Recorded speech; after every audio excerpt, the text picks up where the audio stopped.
रामचंदानी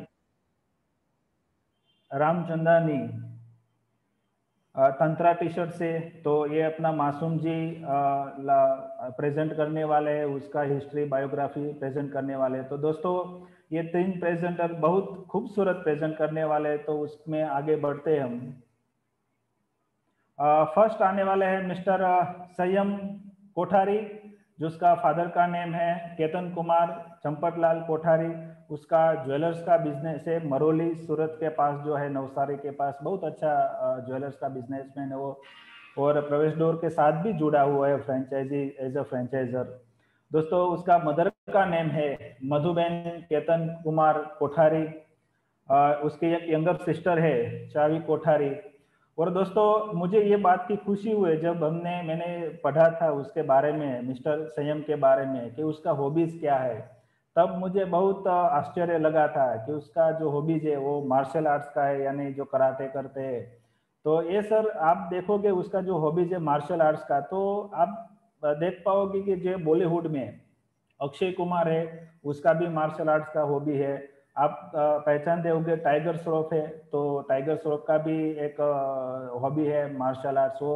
और martial art की वजह से आज वो अच्छे खासे फेमस है बॉलीवुड में। तो हमारा ये हीरो आगे जाके बहुत धूम मचाने वाला है, मिस्टर संयम कोठारी। उसका दूसरा भी हॉबी है योगा है, डांस है, स्विमिंग है, स्केटिंग एंड मैनी मोर, काफी सारी हॉबीज है। दोस्तों आप सब लोगों को लगता होगा कि इतना सारा हॉबीज भी हो सकता है, लेकिन ये फैक्ट चीज है, क्योंकि आप बाजू के पिक्चर में जो देख रहे हो वो सब उसके अचीवमेंट के सर्टिफिकेट है उसके खुद के। तो काफी सारा उसने अपने यंगर एज तक अचीवमेंट्स किया है। और you want to become a CA, chartered accountant बनना चाहता है, और उसका एक लर्निंग लेसन रहा है CA is the key to all the doors. उसके लिए एक बहुत अच्छा उसके जीवन में वो हमेशा याद रखते हैं कि CA is the key to all the doors. So let's welcome mister Sanyam Kothari. Yes Sanyam ji, race of life.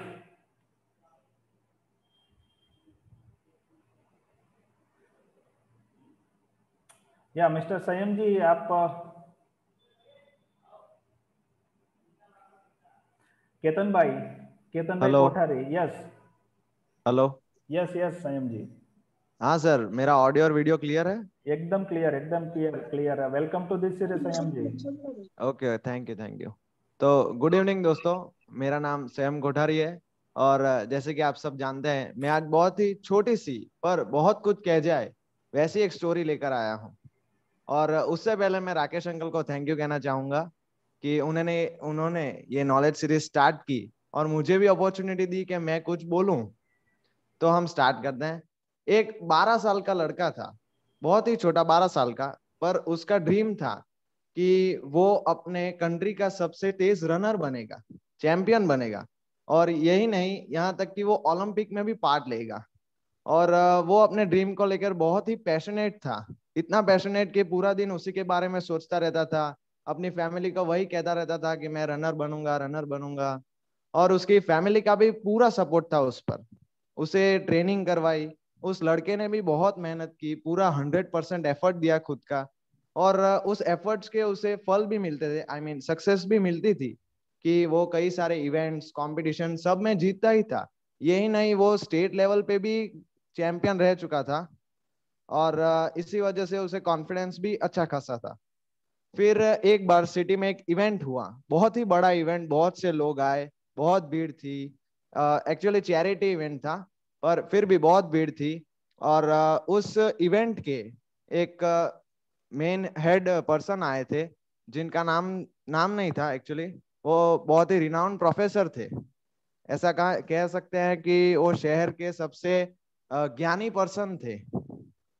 तो उस वहां पर रेस होने वाली थी, और उस 12 साल के लड़के के साथ और दो कॉम्पिटिटर्स भी रन करने वाले थे। तो तीनों लड़कों ने गुरुजी के पास गए, प्रणाम किया, आशीर्वाद लिया, और फिर रेस स्टार्ट हुई। सबको पता था कौन जीतने वाला है, वही 12 साल का लड़का। और वही जीत गया। उसके बाद बहुत तालियां बजी, बहुत सब लोग खुश हुए और बिल्कुल माहौल एकदम अलग ही हो गया। तो ये सब देखकर उस लड़के को ओवर कॉन्फिडेंस आ गया। अब ओवर कॉन्फिडेंस आ गया तो वो स्टेज पर गया, एंकर के हाथ से माइक लिया और पूरे एटीट्यूड के साथ कहा कि कौन है मुझे हरा सकता है, और मैदान में कौन है मुझे हरा सकता है। तो और दो कॉम्पिटिटर्स आए, उसके एज के नहीं पर उससे बड़े एज के। फिर भी दूसरी बार भी उसने दोनों को हरा दिया, तो ओवर कॉन्फिडेंस और बढ़ गया। वो गुरुजी के पास गया और बोला कि देखा गुरुजी, मैंने दोनों को हरा दिया, मुझे कोई नहीं हरा सकता यहाँ पे इस शहर में। तो गुरुजी ने कहा कि अगर मेरे कहने पे एक और रेस हो जाए तो मजा आ जाएगा। तो लड़के ने सोचा, फिर बोला कि हाँ ठीक है गुरुजी, मैं एक और रेस कर सकता हूँ। तो गुरुजी ने बोला कि ठीक है। फिर और दो कॉम्पिटिटर खड़े हुए। एक पहले कॉम्पिटिटर वो जो दिव्यांग थे, उन्हें आंखों से दिखाई नहीं देता था, और दूसरी कॉम्पिटिटर वो जो एक ओल्ड एज लेडी थी, एक्चुअली सीनियर सिटीजन। वो उनसे रनिंग या ये सब नहीं होता था, बहुत ही ओल्ड एज थी। तो लड़के सोचने लगा, फिर गुरुजी को कहा कि गुरुजी मैं इनसे रेस करूंगा, इन्हें तो मैं ऐसे ही हरा दूंगा। तो गुरुजी ने कहा कि कोई बात नहीं, रेस करो तो सही। तो तीसरी बार भी रेस स्टार्ट हुई, तो वो लड़का जीत गया। मतलब बहुत तेजी से दौड़ा और जीत गया। पर इस बार उसके जीत पर कोई खुशी नहीं, कोई तालियां नहीं, कुछ भी नहीं, सिर्फ सन्नाटा था चारों ओर। उसने पीछे देखा तो वो जो दूसरे दो कॉम्पिटिटर्स थे, एक जो वो दिव्यांग पर्सन और दूसरे सीनियर सिटीजन, दोनों वहीं पे खड़े थे। तो उसे समझ में नहीं आया।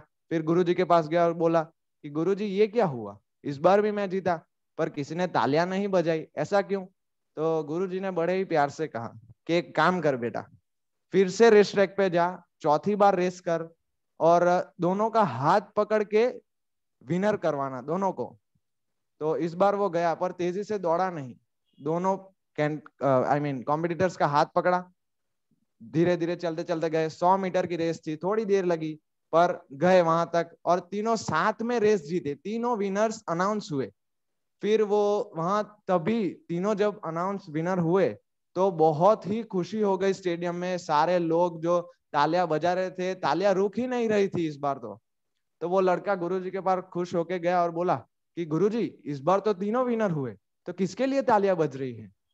तो गुरुजी ने बड़े ही प्यार से और बड़ी अच्छी तरह समझाया कि इस बार किसी विनर के लिए नहीं तालियां बज रही, इस बार इस रेस के लिए तालियां बज रही है। क्योंकि ऐसा लोगों ने पहली बार होते हुए देखा था कि ये बहुत ही अच्छी बात है कि वो दोनों वृद्ध व्यक्ति का हाथ पकड़ के ले जा रहा है। तो गुरुजी ने कहा कि इस बार तूने रेस नहीं जीती, लोगों का दिल जीता है। क्या कहा उन्होंने? रेस नहीं जीती, लोगों का दिल जीता है, और इसलिए लोगों बहुत खुश है। तो ये इससे समझ में आता है कि अकेले अकेले सक्सेस लेके क्या करोगे, जब भी उस सक्सेस की खुशी बांटने के लिए आपके साथ कोई लोग ही नहीं है। ठीक है, तो सबको साथ में लेकर चलना है। कभी भी अकेले अकेले भाग जाओगे उसका कोई फायदा नहीं। और कई बार जीवन में हमें खुद खुश रहने से ज्यादा अगर लोगों को खुशी देंगे तो ज्यादा खुशी मिलेगी, क्योंकि अगर लोग खुश तो हम भी खुश। ऐसा कहा जाता है कि जैसा हमारा सराउंडिंग वैसे हम होते हैं। अगर आसपास लोग खुश रहेंगे तो हम भी हमेशा खुश ही रहेंगे। और उस लड़के में एक और बात थी कि वो बहुत ओवर कॉन्फिडेंट हो गया था। तो ये याद रखना चाहिए कि जीवन में कभी भी ओवर कॉन्फिडेंस नहीं होना चाहिए। ओवर कॉन्फिडेंस होने से हम हमेशा जीवन में नीचे गिर जाते हैं। हमारे सीए में एक बहुत बार ये बात होती है कि दो लड़के थे, दोनों फाइनल की एग्जाम देते हैं। एक लड़का पास हो जाता है और एक लड़का फेल हो जाता है। दोनों को ज्ञान तो था, पर एक जो पास हुआ उसे घमंड आ गया। तो वो कहलाता है कि भाई ज्ञान होना चाहिए, घमंड नहीं। यहां तक कि हमारे जो लंकापति रावण है, उन्होंने भी ज्ञान बहुत था, वो 4 वेद के स्कॉलर थे। उन्होंने बुक भी कई लिखी थी, जैसे कि आयुर्वेदा, फिर साइंस, ऐसे सब कई बुक लिखी थी।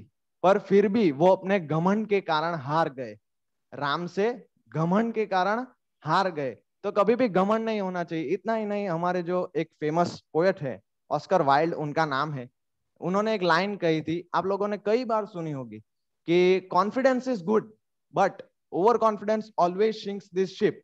अगर आप ओवर कॉन्फिडेंस रहे तो आपकी नैया डूब ही जाएगी। बहुत ही स्वाभाविक बात है कि ओवर कॉन्फिडेंट नहीं रहना चाहिए। और एंडिंग में इतना ही कहना चाहूंगा, स्टोरी यहाँ पे एंड होती है, इतना कहना चाहूंगा कि ये सारी बातें आप जानते हैं, मैंने आज कोई नई बात नहीं की, पर इसका मोटिव राकेश अंकल का भी इतना ही है कि इस प्रोग्राम से अगर 2, 3 या 5 लोग भी इसे जीवन में अपना पाए, सबको मालूम है पर कई बार भूल जाते हैं कि हमें घमंड नहीं करना चाहिए या सबको साथ लेकर चलना है, ये सब बातें हम भूल जाते हैं। तो हमें ये भी याद रखना है कि इसे जीवन में उतारना है, तो ही ये प्रोग्राम सक्सेसफुल रहेगा, वरना इस प्रोग्राम का कोई मतलब नहीं। ठीक है, तो इसे याद रखिएगा कि जीवन में उतारे, सिर्फ सुने नहीं, सुने तो इस प्रोग्राम का कोई मतलब नहीं, अगर जीवन में उतार लिया तो राकेश अंकल का ये प्रोग्राम सक्सेसफुल रहेगा, वो भी बहुत खुश होंगे और आप भी जीवन में सफल हो जाएंगे। तो राकेश अंकल को भी मैं सबको एक रिक्वेस्ट करना चाहूंगा कि राकेश अंकल इतने बड़े बिजनेसमैन, बिजी होने के बावजूद ऐसे जो सोशल वर्क कर रहे हैं, एक कदम साहित्य की ओर, उनके लिए उन्हें अप्रिशिएट किया जाए और उनका प्रोत्साहन बढ़ा जाए कि आगे भी वो ऐसे प्रोग्राम करते रहे और हमें मौके देते रहे। Okay, thank you very much. Thank you so much mister Sanyam जी। बोलते हैं ना कि छोटे मुंह बड़ी बात। ठीक है, आज आपने कुछ ऐसा ऐसा ही कर दिखाया है कि आज आपने जो रेस ऑफ लाइफ का जो लेसन दिया है, वंडरफुल, एक्सेलेंट, ऑसम रहा है मिस्टर संयम जी। उसके लिए तो मुझे तारीफ करने के लिए उसके वर्ड्स ढूंढने के लिए जाना पड़ेगा। I don't have words to explain my feelings. Thank ये you, Sagar ji, yes mister Sagar ji, Rakesh भाई, यस। हाँ, ये संयम जी के लिए इतना कहना चाहूंगा, इनके लिए तो नहीं, इनके पापा के लिए, कि आपका बेटा 24 कैरेट है। एक ही शब्द बताऊं। यस।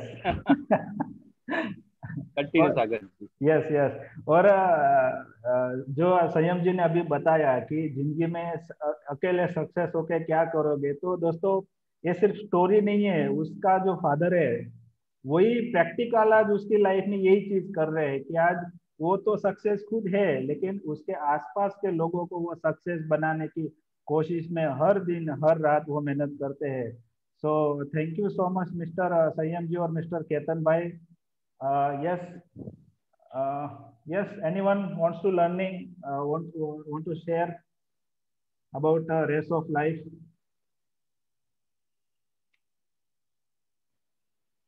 दोस्तों मैं एक चीज तो जरूर कहना चाहता हूँ, ये जो रेस ऑफ लाइफ के लर्निंग से, कि मदद और मुस्कान ये दो ऐसे इत्र है, इत्र यानी परफ्यूम, मदद और मुस्कान ये दो ऐसे इत्र है जिन्हें जितना आप दूसरों पर जितना अधिक छिड़केंगे, आपका जीवन उतना ही सुगंधित होता चला जाएगा।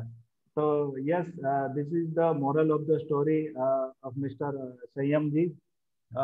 यस, हमारे दर्शक मित्रों में से कोई शेयरिंग करना चाहता है तो yes, Sandeep ji, I can't see the raise hand, please.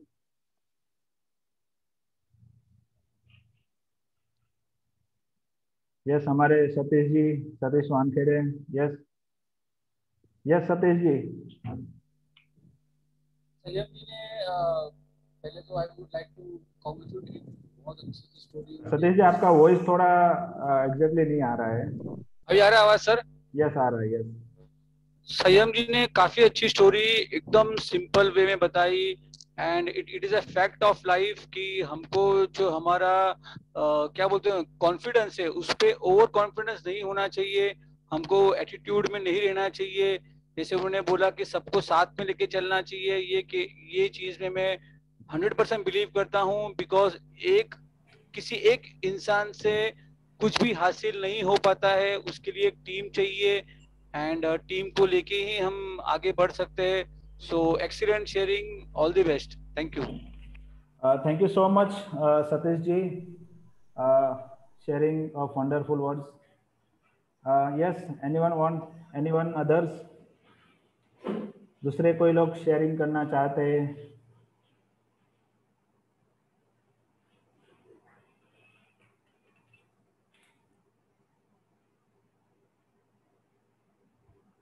Yes, दो लोगों ने रेज हैंड किया है। यस, दिलीप जी है जो कुछ कहना चाहते हैं, please, most welcome. Yes Dilip ji welcome. सेम जी ने बहुत अच्छा बताया कि ओवर कॉन्फिडेंस नहीं रहने चाहिए, क्योंकि ओवर कॉन्फिडेंस है कि आदमी जो रास्ते से जा रहा है वो रास्ते से पूरा भटक जाता है और गलत जगह पे चल जाता है, उससे बहुत नुकसान होता है। बाद में उसको मालूम होता है कि मैंने ये जो जो किया वो गलत है। और ये चीजें, और जो खुशी बांटोगे तो आपके जीवन में परमात्मा आपके जीवन के अंदर इतनी खुशी देगी, वो खुद को भी मालूम नहीं पड़ेगा कि मेरा जीवन इतना सफल हो गया है। ये सबसे बड़ी चीज है। Thank you very much Dilip ji, wonderful sharing. और आप तो काफ़ी प्रैक्टिकल है जीवन में, तो आपने तो अच्छी तरह से ये फील करते ही होंगे। Thank you so much Dilip ji. Yes, anyone else? No problem.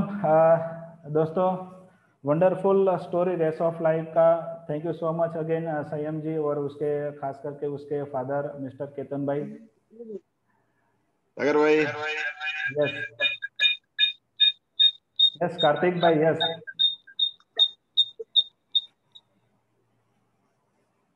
Yes Kartik भाई। યસ સર, આજે જોયું ઓવર કોન્ફિડન્સ કોઈ દિવસ પણ જીવનમાં નહીં રાખવું જોઈએ. મારા 97 કદાચ ટકા આવે કે મારા ક્લાસના દોસ્તારના, તો એને પણ કોઈ દિવસ અભિમાન નહીં રાખવું જોઈએ. કદાચ એના આગળના જીવનમાં કદાચ એ ઓવર કોન્ફિડન્સ વધારે કરે ને કદાચ એને એના 80 કે પછી 79 કે આવે એને પછી એ દિવસે પછતાવો થાય કે ભાઈ ઓવર કોન્ફિડન્સ બધાના સામે કરેલું ને કદાચ એને એવી રીતે થાય. એટલે આજે સરસ મજાનું આજે કીધું એ બહુ સારું લાગે. ઓવર કોન્ફિડન્સ જીવનમાં કોઈ દિવસ પણ નહીં રાખવું. આપણે જેવા છીએ એવા સારા છીએ. આપણે આલા ટકા છે, આપણે કોઈ દિવસ કોઈને બતાવવું નહીં જોઈએ. આપણે સારી રીતે આપણે આપણું જ રાખવું.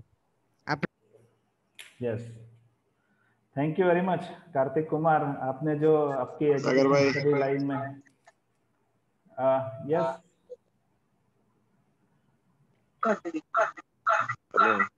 यस केतन भाई।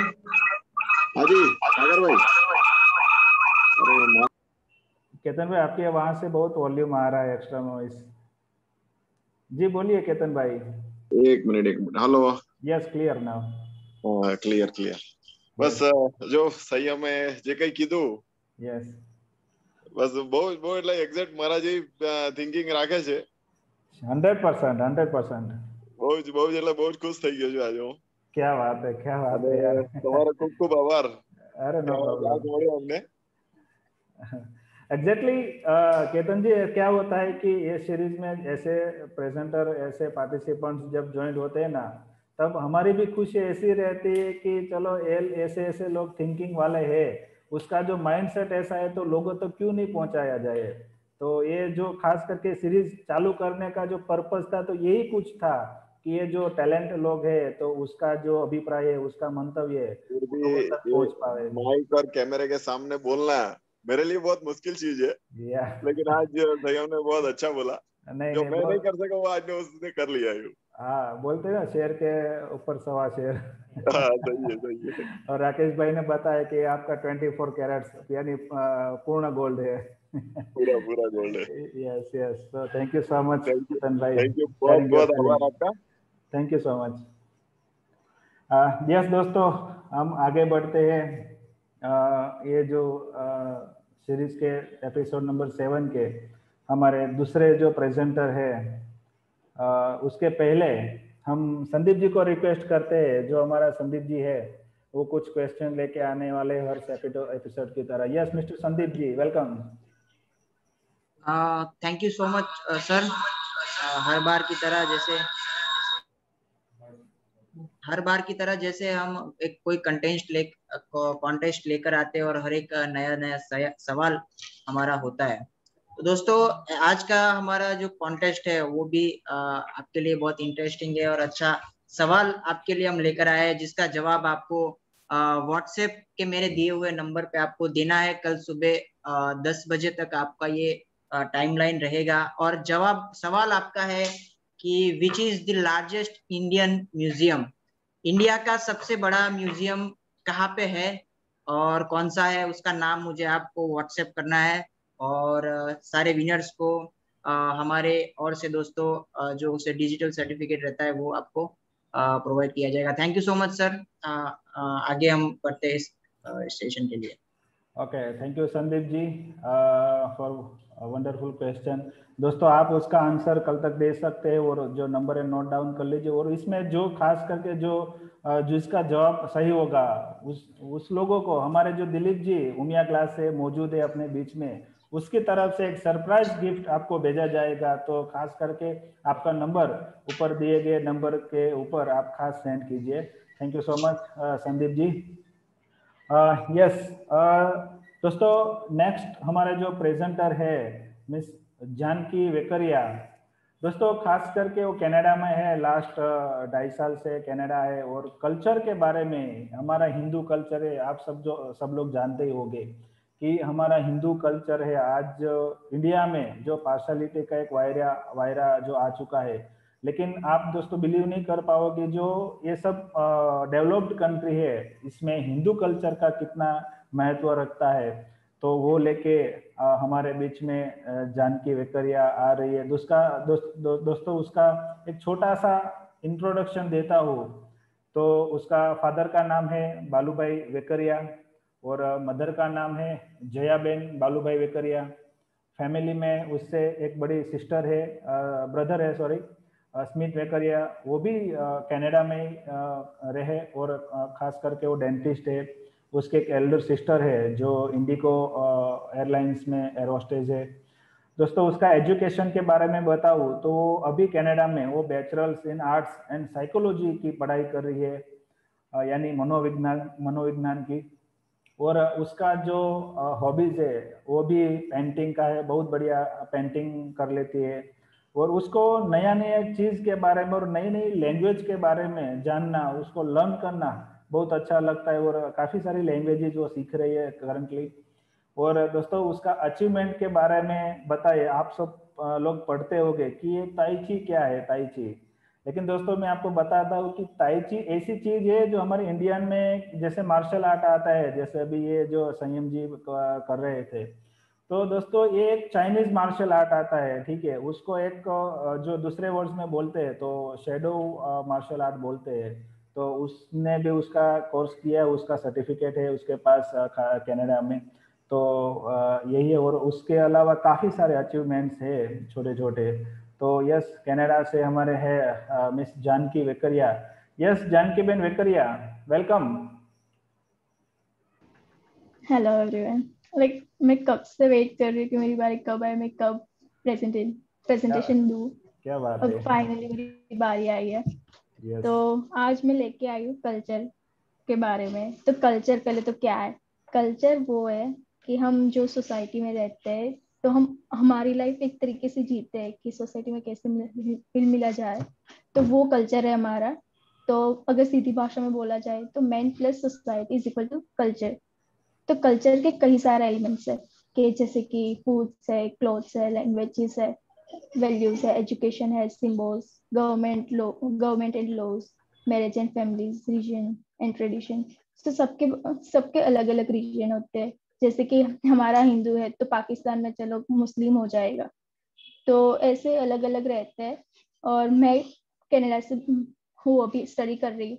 तो यहाँ पे सभी लोग फ्रेंच और इंग्लिश बोलते हैं लैंग्वेजेस, तो वो कैनेडियन कल्चर हो जाता है। फिर हम बोलते हैं हिंदी, गुजराती और सभी के अलग अलग लैंग्वेज है, मराठी और वगैरह। तो वो हमारा इंडियन कल्चर है। पर जब बारी आती है कि वो कनाडा में या तो फॉरेन कंट्रीज में वो हमारा कल्चर कैसे अडॉप्ट करते हैं, इंडियन कल्चर। तो आपने तो कृष्णदास का नाम प्रोबेबली सुना ही होगा, क्योंकि वो बहुत ही फेमस सिंगर है। वो भजन ही गाते हैं मोस्टली। वो राधा कृष्ण या तो शिव जी के भजन गाते हैं। तो ऐसा नहीं है कि हम दूसरों के कल्चर अडॉप्ट करते हैं। जैसे कि मैं कनाडा में गई तो मैं कनाडा का कल्चर अडॉप्ट कर रही हूँ। पर ऐसे भी कई सारे लोग हैं जो फॉरेन कंट्रीज में रह के हमारा कल्चर अडॉप्ट करते हैं। जैसे कि नासा के रिपोर्ट में लिखा गया था कि जो धरती पूरी घूमती है उसका आवाज ओम आता है। तो वो आप लोग तो जानते ही होंगे कि हम ओम, स्वस्तिक और त्रिशूल की पूजा बरसों से करते आ रहे हैं, जबकि हमें पता भी नहीं है कि हम पूजा क्यों करते हैं। वो धीरे धीरे पता चलता है कि हम पूजा क्यों करते हैं। और फिर हमारा जो ब्रह्मांड है वो हमारा ब्रह्मांड में ही हमारी सारी चीजें छुपी हुई है कि हम इसकी पूजा वो करते हैं।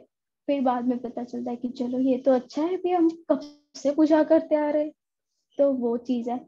अब है इम्पोर्टेंस ऑफ इंडियन कल्चर। तो इंडियन कल्चर एक ऐसा है जो पूरी दुनिया को जानता है। इससे पहले मैं एक कोट सुनाना चाहूंगी आप, कि मैं उस देश की नागरिक हूँ जहाँ पे शिवाजी छत्रपति महाराज और अशोक का जन्म हुआ था। मैं उस देश की नागरिक हूँ जहाँ पे हर डाल पे चिड़िया बसेरा करती थी। मैं उस देश की नागरिक हूँ जहाँ पे हर 50 मील पे रूप और भाषाएं और हर लोगों का मजहब बदल जाता था। मैं उस देश की नागरिक हूँ जहाँ हमारे भूगोल से पहले पूरे ब्रह्मांड का भूगोल पहचाना जाता था। तो ये एक बहुत ही अच्छा कोट था। और जैसे कि मैंने बताया कि हमारे भूगोल से पहले हम पूरे ब्रह्मांड का भूगोल जानते थे। पहले आप जानते ही होंगे कि पहले पूरी दुनिया एक मिलकर रहती थी, और सबसे पहले इंडिया की खोज करने के लिए बहुत सारे लोग आए थे। तो वो एक अच्छा वो हुआ था कि चलो सोने की डाल पे बसेरा करती थी, फिर अंग्रेज आ गए और सब कुछ ले गए। अब है आता है टाइप्स ऑफ कल्चर। तो 2 टाइप के कल्चर होते हैं, मटेरियल कल्चर और नॉन मटेरियल कल्चर। तो मटेरियल कल्चर क्या होता है? आर्ट होता है। जैसे कि हम गहने पहनते हैं तो मुस्लिम के गहने अलग आते हैं, हमारे गहने अलग आते हैं। वैसे ही सारे धर्म के गहने अलग आता है। फिर आता है नॉन मटेरियल कल्चर। तो हमारा ट्रेडिशन है कि हम मानते भगवान में मानते, तो मंदिर जाते हैं। तो फिर मुस्लिम लोग मस्जिद जाते हैं। वो सारा नॉन मटेरियल कल्चर है। अब बात करें तो geographical culture and economical culture.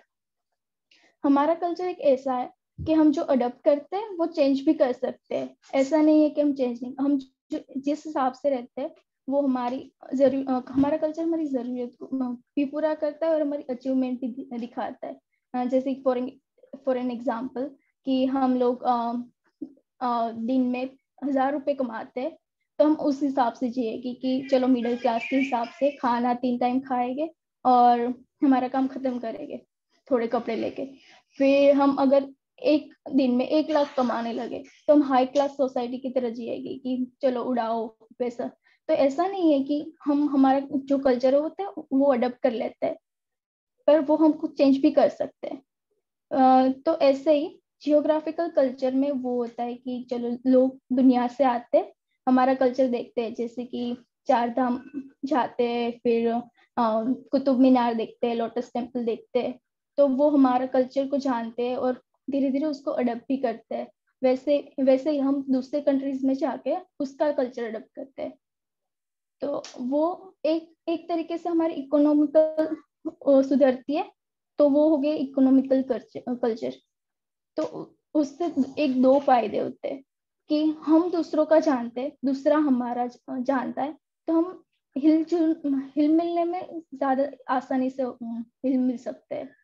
तो वो एक अच्छा फायदा है कल्चर का।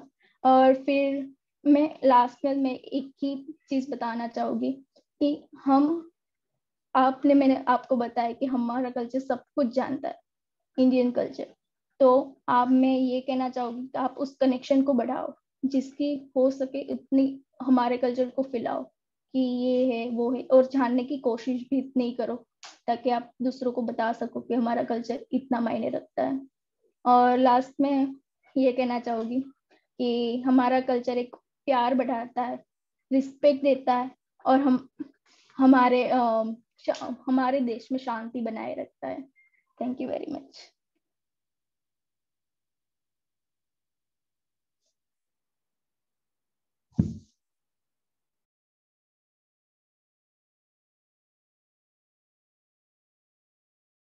सागर जी आपका अनम्यूट है, म्यूट है, अनम्यूट कीजिए please. Yeah sorry, thank you Janki, wonderful sharing. आपने बहुत अच्छा कल्चर के बारे में शेयर किया कि लैंग्वेज, फूड, क्लोथ्स, वैल्यूज क्या रहती है, और इम्पोर्टेंस ऑफ इंडियन कल्चर के बारे में भी बताया, और टाइप्स ऑफ कल्चर के बारे में भी बताया। So wonderful Janaki.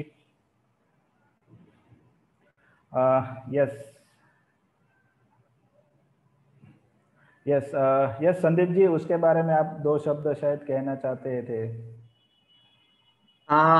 First of all thank you so much, आपने जो 7 समंदर पार रहकर भी अपने जो देश के प्रति प्रेम दिखाया और देश के प्रति कुछ 2 शब्द कहे, और तो इसके लिए हम पूरी इंडिया की ओर से आपको तहे दिल से शुक्रिया अदा करते हैं। और आपका जो टॉपिक था कल्चर के उसके और जिस बारे में आपने प्रेजेंट किया, उसके ऊपर मैं सिर्फ 2 लाइन से कहना चाहूंगा कि जिस दिन तेरी फतेह का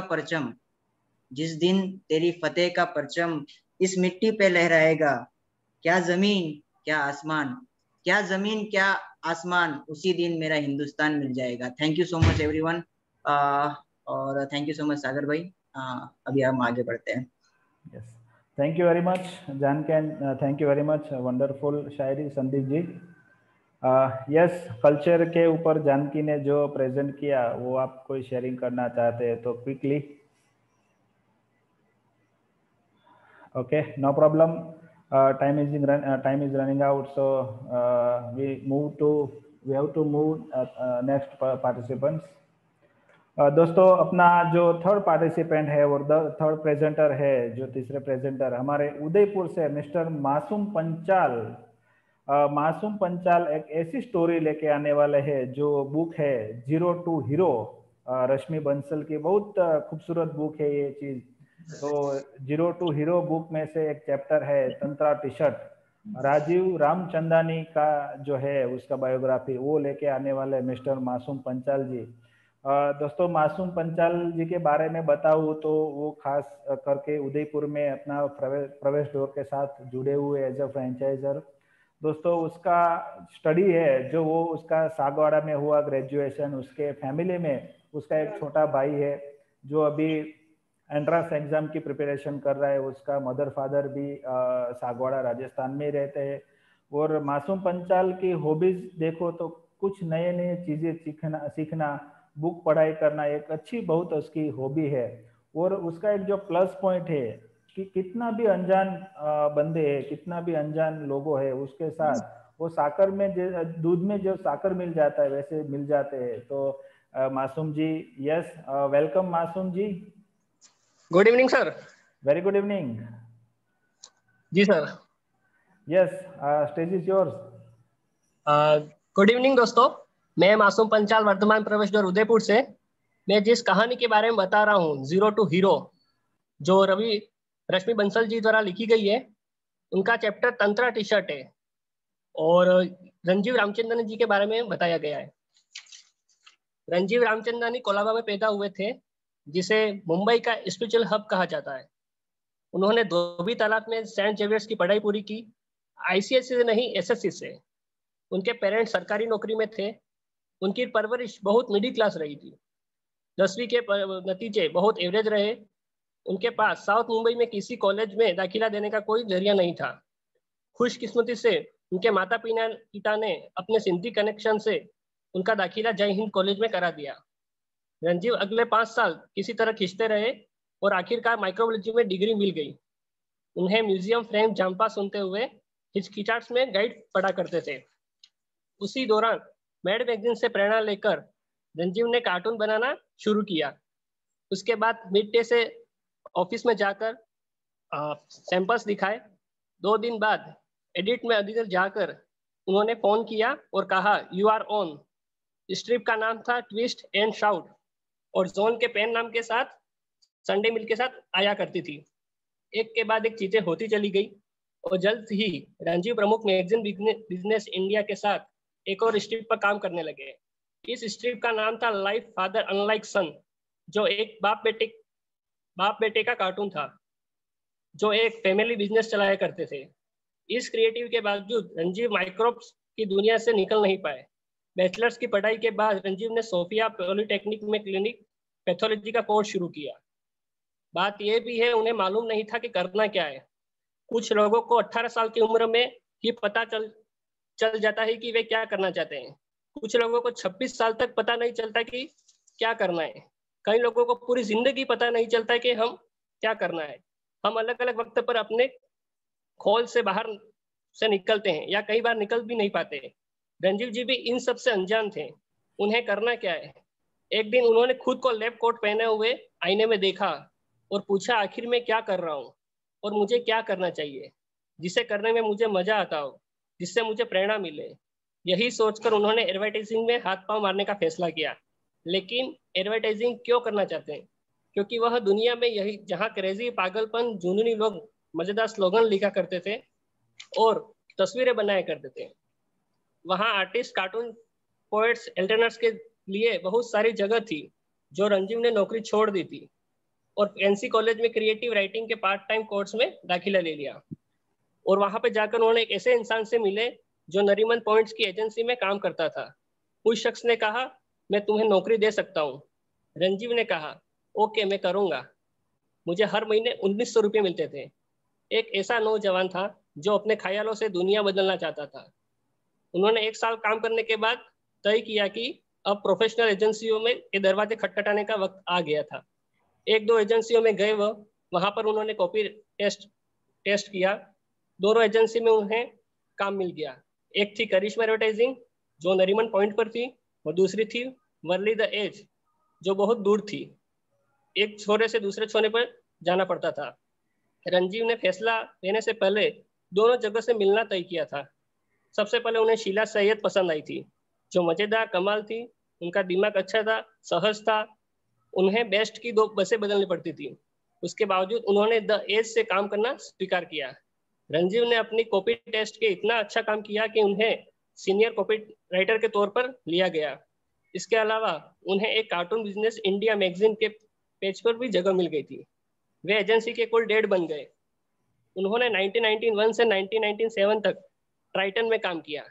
ट्राइटन एक महफूज जगह थी, वैसे रॉक स्टार जगह नहीं थी जिसे अवार्ड्स और वापियां मिल रही थी। सिस्टम का हिस्सा बनकर रंजीव को संतोष नहीं मिल रहा था, इसलिए उन्होंने वीकेंड एक्सपेरिमेंट के तौर पर क्रिएटिव किक के लिए उन्होंने कुछ और करना शुरू किया। एक दोपहर हम 4 दोस्त बार में ड्रिंक्स के लिए मिले और बातचीत में दुनिया को जीत लेने का ख्वाब बांटते रहे थे। हमने यह तय किया कि हम कुछ करेंगे, किसी और के लिए नहीं, अपने ख्वाबों को पूरा करने के लिए करेंगे। आइडिया था कि इंडिया को अपना टी शर्ट बनाया जाए, और यह ख्याल 99 में यूके की यात्रा से लौटे थे तब आया था। उन्होंने स्कॉटलैंड की संस्कृति पर आधारित टी शर्ट देखे। हमने देखा कि भारत में इस तरह का कुछ भी नहीं है। इस तरह रंजी को 6 साल लग गए थे। हमने जो नाम चुना था तंत्रा, छोटा था लेकिन मजबूत, और जिससे भारत की खुशबू आती थी। और काम करने का तरीका सिंपल था। दोस्तों ने मिलकर डिजाइन तैयार किया और कैसे प्रिंट किया जाए। यह एक सीनियर आर्ट पर्सन थे जो थे सनत। उन्होंने खादी, करली और गोवा नाम के 3 जगह पर प्रिंट्स तैयार किए। जब हमने शुरू किया तो यह फैब्रिक प्रिंटिंग के बारे में कुछ मालूम ही नहीं था। एडवर्टाइजिंग का मतलब, लाल रंग का मतलब था 18 तरह के अलग अलग रंगों का होना। अगर आप एडवर्टाइजिंग से हैं तो लोगों के सामने आपका एटीट्यूड दिखा सकते हैं, क्योंकि आप किसी और के लिए काम कर रहे हैं, तो आपको सब कुछ खुद करना पड़ता है। आखिर रंजीव ने पहले 2 दिन प्रिंट्स की करीब 500 पीस बनवा लिए और उन्हें अनौपचारिक चैनलों के जरिए बेचने के भी कामयाब रहे। और ये टी शर्ट बिजनेस वीकेंड के लिए फितूर तक सीमित रहा। अगर आप एजेंसी में उन्हें दिक्कतें नहीं होती। तब रंजीव ने लंबी छुट्टी ले ली और फिर अपना अगला स्टॉप कुर्ला स्टेशन, जहां उन्होंने तिरुवनंतपुरम की ट्रेन ले ली, जो भारत का टी शर्ट कैपिटल हुआ करता था। वहां कुछ कॉन्ट्रैक्ट से एक बड़ा ऑर्डर दे दिया। वहां एक ऑर्डर का मतलब 4-5 तरह के प्रिंट्स, 2000 प्रिंट्स, कुल इन्वेस्टमेंट 1,20,000 था। रंजीव को मालूम था कि कस्टमर पहले ही उन्हें पहले दिन से टी शर्ट खरीदेंगे, लेकिन रिटेल ऑर्डर के जहां में था, क्योंकि तंत्रा एक्सपेरिमेंट ब्रांड था। इससे पहले किसी ने ऐसा कोई ब्रांड देखा ही नहीं था। एडवर्टाइजिंग से इसे डिस्ट्रीब्यूशन भी कहा जाता है। तंत्रा टी शर्ट नहीं, कम्युनिकेशन का तरीका था। हर नए खास प्रोडक्ट में इन्वोलॉजिस्ट की जरूरत होती है जो उस प्रोडक्ट में यकीन करें। तंत्रा को मिस्टर हातिरमानी नाम के एक सिंधी दुकानदार के रूप में वो शख्स मिल गया था जिसमें अच्छे प्रोडक्ट्स को पहचानने और उस पर भरोसा करने का माजा था। शुरू में लोग कोलाबा से हमारे टी शर्ट खरीदने आते थे, फिर भादरा, लोखंडवाला ने हमारा माल रखना शुरू किया। तंत्रा ने सिर्फ टूरिस्ट के बीच नहीं बल्कि लोगों में, खासकर स्टूडेंट में काफी पॉपुलर हो गया था। तिरुवनंतपुरम एक्सपोर्ट ओरिएंट जोन है। शुरू के सालों में लोकल खरीदारों को कुछ भी समझते नहीं थे। उनका सिस्टम अजीब सा था। इनकी फैक्ट्री में जाएंगे तो आपको माला पहनाएंगे, आरती उतारेंगे, फिर आपसे पूछेंगे कहाँ की कंपनी के लिए खरीद रहे हैं, अमेरिकन, जर्मन, फ्रेंच। तब उनसे रणजीव जी ने सीख ली। तिरुत्तूर में 5 स्टार में होटल में रहे वो, उन होटल में रहना शुरू किया। उन्होंने फिर सप्लायर से फोन आने लगे, उनके सप्लायर के फोन आने लगे। रणजीव का ख्वाब था कि 1 महीने में कम से कम 10,000 के ऑर्डर जरूर दें। हमें मार्जिन का कॉन्सेप्ट मालूम नहीं था। हम टी शर्ट पर 30 से 40 रुपया मुनाफा कमाना चाहते थे। रणजीव क्रिएटिव, क्लाया सर्विसिंग चीफ एग्जीक्यूटिव ऑफिसर सब खुद ही थे। मुझे याद है कि 1997 में हमने एक डिपार्टमेंट स्टोर से बात की और वहां एक लेडी इंचार्ज थी। उसने पूछा कि टी शर्ट छोटी क्यों लग रही थी। तब उन्होंने बताया कि इस फैब्रिक को लेबोरेटरी में टेस्ट कराना सोचा तक ही नहीं। तब रंजीव ने एक लाल टी शर्ट को रात भर के लिए बाल्टी में छोड़ दिया और पानी को ग्लास की बोतलों में भर दिया। बाद में उस स्टोर में तंत्रा को स्टॉक करना शुरू कर दिया गया। पूरी प्रक्रिया में तंत्रा को 1 साल लगा। यह एक लर्निंग एक्सपेरिमेंट था। रंजीव ने एक दूसरे मॉडल रिटेल के साथ दूसरे अप्रोच करने की भी कोशिश की। इस अप्रोच को मैजिक लेटर कहते हैं। हर साल में किसी इंसान तक पहुंचने के लिए मकसद के साथ उस इंसान को कुछ चिट्ठियां भेजते थे। उस चिट्ठी के कॉन्टेक्ट के साथ बहुत सारी पॉजिटिव स्पिरिचुअल एनर्जी भेजते। 10 में से 9 बार युक्ति काम आती। रिटेलर के नाम इस चिट्ठी में 10 कारण लिखे होते हैं जो समझाते हैं कि रिटेलर को तंत्रा के टी शर्ट क्यों रखने चाहिए, और 10 कारण बहुत जबरदस्त होते हैं। उन्होंने मुंबई में एक डिस्ट्रीब्यूटर अपॉइंट किया, लेकिन ज्यादातर दुकानें सीधे हमसे ही स्टॉक लेना चाहते थे। हम की बात चली है जो देखा था कि उन 4 दोस्तों को क्या हुआ जिन्होंने एक रात भर रंजीव के साथ सपना देखा था। जो गैंग जिसने विजिटिंग कार्ड्स का पहला सेट तैयार किया, उन 4 में से एक ट्राइटन का कंफर्ट छोड़ना नहीं चाहा, उसे बड़ा इंक्रीमेंट दिया और वही नौकरी करता रहा। सनत दूसरा जो आर्टिस्ट था जिसने टी शर्ट का पहला सेट शुरू किया, लेकिन वो बनाया, लेकिन फ्रीलांस के तौर पर काम करना चलता रहा। तीसरे बंदे ने मेरे साथ काम करना शुरू किया, लेकिन वो पार्टनरशिप बहुत अच्छी नहीं रही।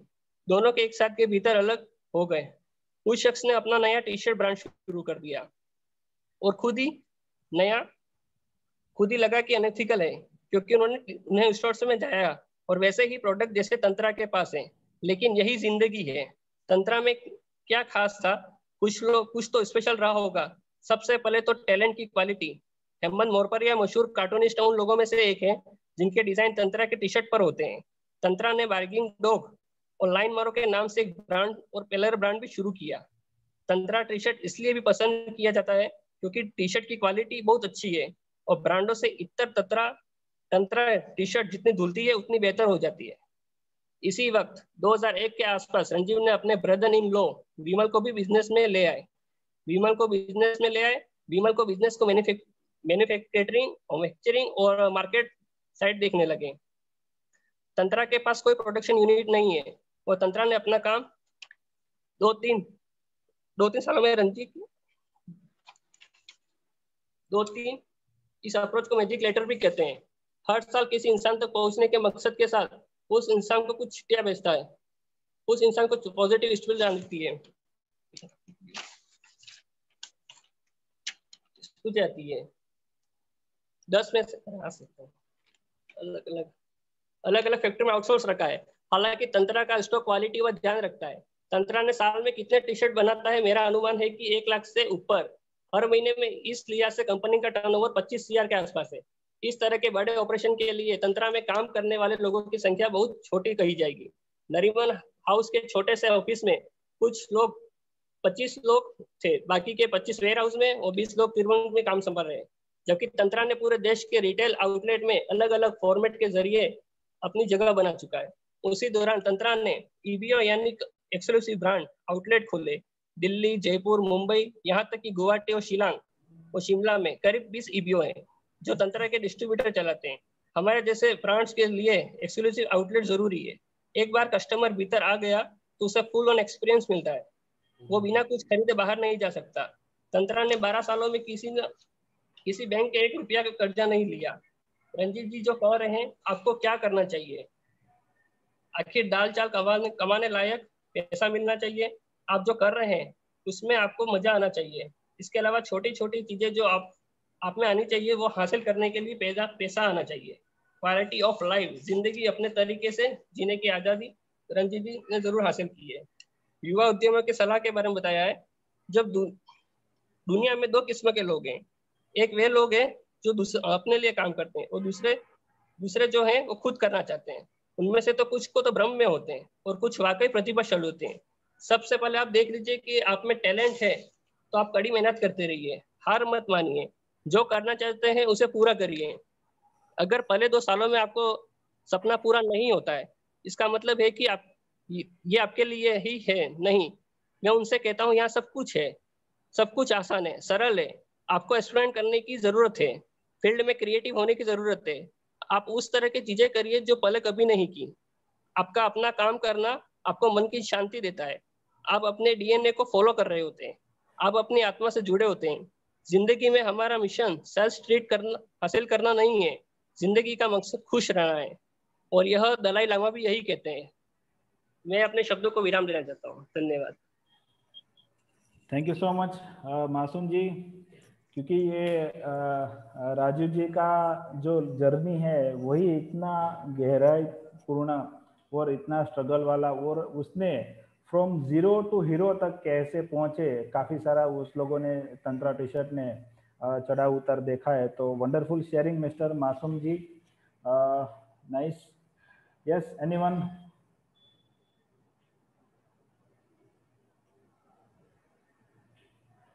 कोई इसके बारे में शेयर करना चाहेंगे तो प्लीज रेज योर हैंड।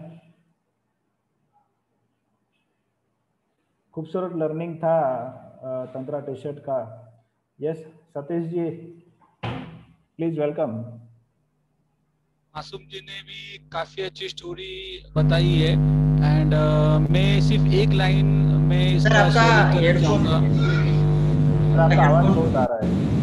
आवाज नहीं आ रहा है? Yes yes yes sir, extra आवाज आ रही है। साउंड डबल आ रहा है। अभी आ रहा है आवाज? ईयरफोन कनेक्ट की वजह से शायद तकलीफ है सर, वो डिस्कनेक्ट कीजिए। ओके फाइन है, एक्सीलेंट सर। अभी आ रहा है? हाँ अभी थोड़ा स्लो आ रहा है, थोड़ा जोर से बोलिए।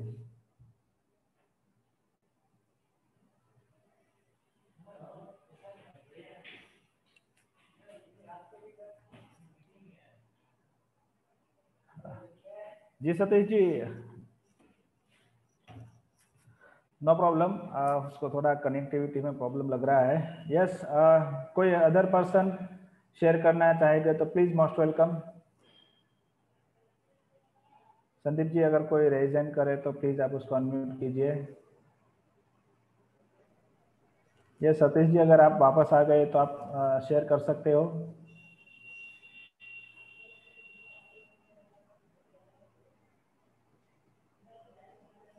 हाँ जी, यस नमस्कार। नमस्कार। नमस्कार सर मैं जी। संपत कोठारी बोल रहा हूँ। जी सर नमस्कार। हाँ, मैं संपत कोठारी बोल रहा हूँ मरोली से। जी जी नमस्कार सर, संपत लाल जी कैसे हो? बस आनंद है आपका। ये पहली बात तो आपको खूब खूब अभिनंदन, आपने थैंक यू ऐसे वेरी मच। प्रोग्राम का संयोजन किया, अच्छी जी बात है। और ये सब स्टोरी है। मैं दिल एक बात बताना चाहता हूँ कि जी केतन का दादा मैं और मेरे पिताजी मतलब केतन के परदादा जी। हाँ हेलो जी जी हेलो, आवाज आ रही है आवाज ना? आ रही है, थोड़ा थोड़ा हाँ, कट के आ रही है। उन्होंने अपने जीवन का एक हाँ, उन्होंने अपने जीवन के बारे में लिखा था जी कि भाई, हेलो, हाँ आ रही है बोलिए। हाँ, कि बहुत आ जाए मतलब बहुत पैसा आ जाए तो छकना नहीं, हाँ बराबर है, और चला जाए तो दर्द करना नहीं। सही है। है ना? और ये तो एक स्टोरी है, लेकिन अपने पिताजी ने अपने कैसे चलाई जिंदगी। जी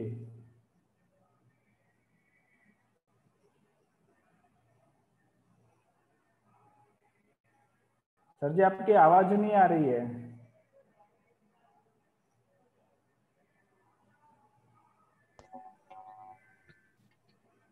हेलो सर जी, आपकी संबरलाल जी आपकी आवाज नहीं आ रही है।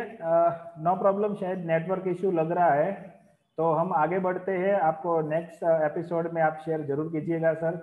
यस मिस्टर संदीप जी, सतीश वानखेड़े जी। यस सॉरी सर, थोड़ा नेटवर्क इशू हो रहा है आज। अभी आ रही है आवाज? Not an issue. Yes okay. जो मासूम जी ने शेयरिंग किया, एक ही लाइन में I would like to share कि जो लोग पागल होते हैं ना, जो लोग पागल होते हैं वो लोग हिस्ट्री क्रिएट करते हैं, और जो लोग नॉर्मल होते हैं वो नॉर्मली हिस्ट्री पढ़ते हैं। सो जो भी तंत्रा वाले थे वो क्रेजी थे, he is a crazy guy, इसलिए उन्होंने हिस्ट्री क्रिएट की। सो मासूम जी, थैंक यू सो मच, काफी अच्छी स्टोरी बताई आपने, थैंक यू। यस यस, ये पूरा तंत्रा का जो आप बता रहे हैं कि उसका सार इसमें आ जाता है। Thank you Satish ji. जो पागल लोग रहते हैं वो हिस्ट्री क्रिएट करते हैं और नॉर्मल लोग उसकी हिस्ट्री पढ़ते हैं। सही बात है, वेरी गुड। दोस्तों बस ये 3 अपने प्रेजेंटर थे आज के एपिसोड नंबर 7 के। तो दोस्तों हम ये तीनों प्रेजेंटर को एक सर्टिफिकेट से उसका अभिवादन करते हैं। मिस्टर संयम कोठारी जी, जिन्होंने रेस ऑफ लाइफ के बारे में बहुत अच्छा और वंडरफुल और एनर्जेटिक शेयरिंग किया। Thank you so much mister Sanyam ji Kothari. Yes miss Janki Vekariya, जिन्होंने स्पेशल टाइम निकाल के कनाडा से अपने लिए इंडियन कल्चर का इम्पोर्टेंस दिखाने के लिए और इंडियन कल्चर का वैल्यू बताने के लिए पार्टिसिपेंट हुई। So thank you so much miss Janki Vekaria. By the way she is my younger sister, मेरी छोटी बहन है। So I am happy. Thank you very much Janki, wonderful presentation. और yes last but not least mister Masoom Panchal, जो बहुत energetic है और present करने के लिए हर हमेशा आगे रहते हैं। सो उन्होंने तंत्रा टी शर्ट का 0 to हीरो का हिस्ट्री जो बताया, सो इसमें काफ़ी अच्छा लर्निंग मिला। Mister Masoom Panchal ji, thank you very much to participate Pravesh knowledge series episode number 7। आप सभी लोगों को खूब खूब धन्यवाद। और बस लास्ट में संदीप जी, आप अपना 2 शायरी कह के प्लीज ये प्रोग्राम जो एंड तरफ लेके जाता है। Yes mister Sandeep. Thank you so much sir. और कहते हैं ना कि किसी भी पिक्चर का एंड एक खुशी से होना चाहिए, और ये हमारी खुशी जो बरकरार थी उसको मैं 2 शब्दों से खत्म करना चाहूंगा कि आज तू बिखरा है एक रोज तू निखरेगा, आज तू बिखरा है एक रोज तू निखरेगा, ढला है जो आज सूरज कल सुबह फिर निकलेगा, माना तेरी मंजिलें इन लोहों के जंजीरों में है, पर तू तपेगा जब तेरी तपन से वो लोहा भी पिघलेगा ही। मंजिले के रास्तों में कांटे तो सभी के हैं, पर तेरे अंदर जुनून है तो तू कांटों पे भी चलेगा ही। मंजिलों के रास्तों में कांटे तो सभी के हैं, पर तेरे अंदर जो जुनून है तो कांटों पे तू चलेगा ही। माना आज तू बिखरा है एक रोज तू निखरेगा ही, माना आज तू बिखरा है एक रोज तू निखरेगा ही, ढला है जो आज सूरज कल सुबह फिर निकलेगा ही। हवाएं विपरीत क्यों ना चले तू कदम कदम बढ़ाएगा ही, तुझे कल के लिए तैयार होना है तो आज तू गिरेगा ही। तेरा कोशिश देख हवाओं का रुख एक रोज तो बदलेगा ही, माना आज तू बिखरा है कल तू निखरेगा ही, एक रोज तू निखरेगा ही। ढल गया है ढला है आज सूरज कल सुबह फिर निकलेगा ही, कल सुबह फिर निकलेगा ही। Thank you so much everyone for this wonderful session. और स्पेशली उन तीनों पार्टिसिपेंट्स को थैंक यू सो मच करना चाहता हूँ जिन्होंने इस सेशन को 4 चांद लगाए, और सारे जो व्यूवर्स थे और जिन्होंने इतना आपका कीमती समय दिया, इसलिए आप सभी का तहे दिल से प्रवेश नॉलेज सीरीज की ओर से शुक्रिया अदा कर रहे हैं। और इस सेशन को एंड की तरफ ले जाते हैं with the permission of Sagar. Yes thank you Sandeep. कुछ संयम जी कुछ 2 शब्द कहना चाहता है। यस मिस्टर संयम जी।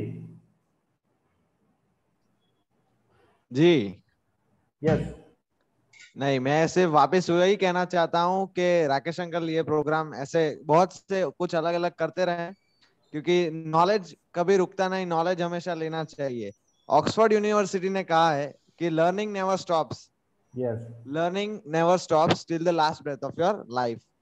यस सो मैं भी लर्निंग के लिए बहुत उत्सुक रहता हूँ और हमेशा लर्न करते रहना चाहिए, इसीलिए राकेश अंकल को भी थैंक यू कहता हूँ और ऐसे प्रोग्राम करते रहिए। Thank you very much. Thank you very much mister Sanyam ji, और आप सब आप जैसे लोग एनर्जेटिक ये सीरीज में आते रहेंगे और सब लोगों का उत्साह बढ़ाते रहेंगे। और हमारा जो स्लोगन है एक कदम साहित्य की ओर, तो इसमें से काफी सारे लोग साहित्य की ओर अपना कदम रखेंगे ऐसी आशा व्यक्त करता हूँ। सो थैंक यू सो मच। अंत में बस इतना ही कहना चाहता हूँ कि आप सब लोग साहित्य की ओर बढ़े और अपने जीवन में अपना लाइफ कुछ ट्रांसफॉर्म कीजिए, ऐसा अभिव्यक्ति के साथ मैं सागर वेकरिया आज ये प्रवेश नॉलेज सीरीज आप पार्टिसिपेट हुए, आप सभी लोगों को खूब खूब धन्यवाद। और ये बस आपका धन्यवाद से ये मीटिंग को यहाँ पे विराम देते। मिलते हैं अगले सैटरडे एनर्जेटिक पर्सनालिटी के साथ 9 to 10 अगले सैटरडे प्रवेश नॉलेज सीरीज एपिसोड नंबर 8 में। सो thank you so much, have a good night and have a sweet dream. Thank you very much. Good night.